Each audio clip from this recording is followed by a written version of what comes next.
வணக்கம்,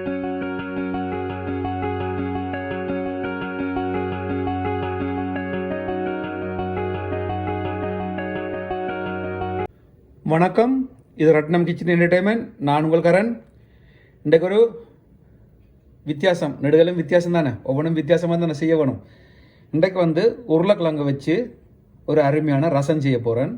அதுக்கு தேவையான பொருட்களை பார்த்தீங்கன்னு சொன்னால் பாருங்கோ, மல்லி, சின்ன சீரகம், மிளகு, ஒரு பெரிய சைஸு நெல்லி, அந்த சைஸில் புளி எடுத்து கரைச்சி வச்சுருக்கேன், உப்பு, இடிகல், ஒன்றரை பாதி வெங்காயம், பூண்டு ஒரு 7, உருளைக்கிழங்கு நான் இதை வேக வச்சு எடுத்து வச்சுருக்கேன். அப்புறம் செய்ய காமிக்கிறேன். ஒரு 5 காஞ்ச மிளகாய், 3 பச்சை மிளகாய், ஒரு துண்டு பெருங்காயம், ஒரு தக்காளி பழம். வாங்கோ, இப்போ எப்படி செய்கிறேன்னு பார்ப்போம். ஒன்றா காமிக்கிறேன். வாங்கோ. பார்த்தீங்கன்னு சொன்னால் இந்த ரசம் நான் வதக்கி தான் வைக்க போகிறேன். இப்போ அதுக்கு தேவையான பொருட்களை பார்த்தீங்கன்னு சொன்னால் மல்லி, காஞ்ச மல்லி, நான் இந்த பெரிய கரண்டியால் 2 கரண்டி மல்லி, அரை கரண்டி சீரகம், 1 கரண்டி மிளகு. இதை 3 முதல் அரை குறையாக இடித்து எடுப்போம். இப்போ பார்த்தீங்கன்னு சொன்னால் பாருங்க, அரை குறையாக இடிச்சிட்டேன். இதில் இப்போ பூண்டு, உள்ளி அதையும் போட்டுட்டு இதையும் அரை குறையாக எண்ணெயும் சேர்த்து இடித்து போட்டு வாங்க இப்போ வதக்கி எடுப்போம். எடுத்துகிட்டு காமிக்கிறேன். வெங்காயத்தை சின்ன சின்ன வெட்டி, தக்காளியையும் சின்ன சின்ன வெட்டணும். உருளைக்கிழங்கு நான் கடைசியாக அப்படி போடுறேன்னு காமிக்கிறேன்.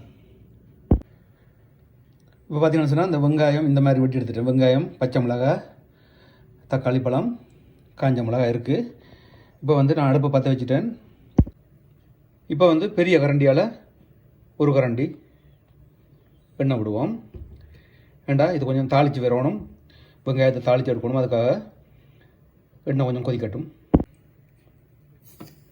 இப்போ பார்த்தீங்கன்னா சொன்னால் எண்ணெய் கொதிச்சிருச்சு. நான் ஒரு அரை கரண்டி கடுகு உடனே பொரிஞ்சிடும். எண்ணெய் நல்லா கொதிச்சிருச்சு. இப்போ வெங்காயத்தை போடுவோம். வெங்காயத்தை போடும்போது அந்த வெங்காயத்துக்கு நடுவில் இந்த காஞ்ச மிளகாயம் போட்டுருவோம். போட்டு வெங்காயம், இந்த பச்சை மிளகாய், இந்த காஞ்ச மிளகாய் எல்லாத்தையும் கொஞ்சம் வதக்கி எடுப்போம். இப்போ நான் இந்த வதக்கி கொண்டு இருக்கும்போது இது தேவையான அளவு உப்பை போட போகிறேன். அதையும் போட்டுவிடுவோம். நான் இந்த சின்ன கரண்டியால் 2 கரண்டி உப்பு போடுறேன். அது ரசத்துக்கு தண்ணி விடுறதை பொறுத்து இருக்குது. இப்போதைக்கு 2 கரண்டியை போடுவோம். தேவையானதுன்னா டேஸ்ட்டை பார்த்து பிறகு போடலாம். இதை கொஞ்சம் ஒரு 50% வதங்கி வர வரைக்கும் வதக்குவோம். வதக்கி போட்டு பிறகு தான் தக்காளியை போடணும். இப்போ பார்த்தீங்கன்னு சொன்னால் வெங்காயம் 50% வதங்கிடுச்சு. இப்போ வெட்டி வச்ச தக்காளியை போடுவோம். தக்காளியை போட்டுட்டு ஒரு நிமிஷம் இதை கிளறுவோம். 1 நிமிஷம் வெந்த பிறகு புளியை விடுவோம். இப்போ பார்த்தீங்கன்னு சொன்னால் 1 நிமிஷமாச்சு. தக்காளி 50% மேலே வதங்கிடுச்சு. அப்போ 50% வதங்கினா அந்த தக்காளியோட பச்சை வாடை போயிடும். இப்போ புளியை விடுவோம்.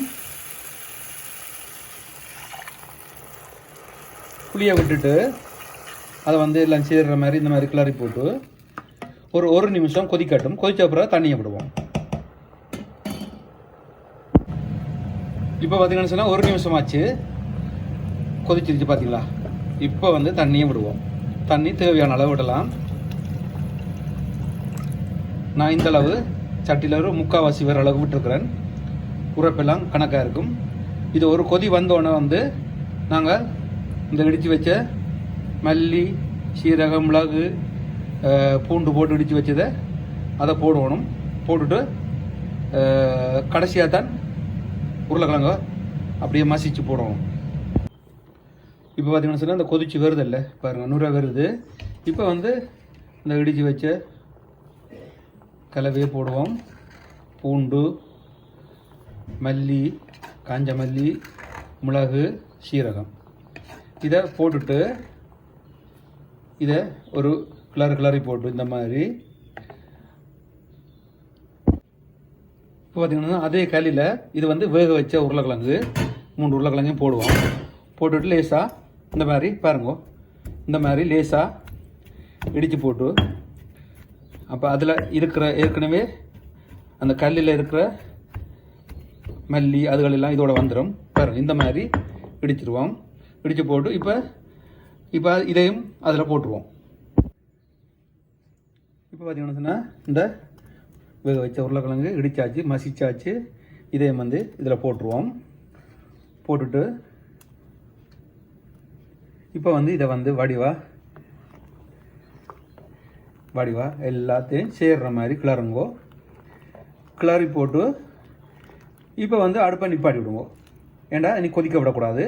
அடுப்பை நிப்பாட்டி போட்டு ஒரு 5 நிமிஷம் அப்படியே மூடி விடுவோம். அருமையான உருளைக்கிழங்கு ரசம் ரெடி ஆயிரும்.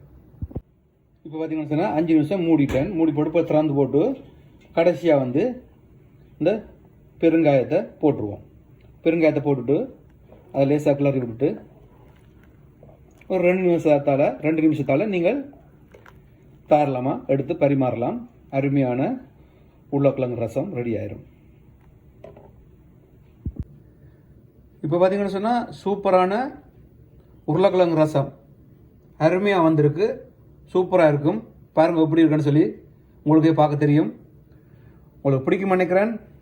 செய்து பாருங்க. செய்து பார்த்துட்டு பிடிச்சா லைக் பண்ணுங்க, ஷேர் பண்ணுங்க, சப்ஸ்கிரைப் பண்ணுங்க. மீண்டும் ஒரு அருமையான வீடியோவில் சந்திப்போம். பாய்.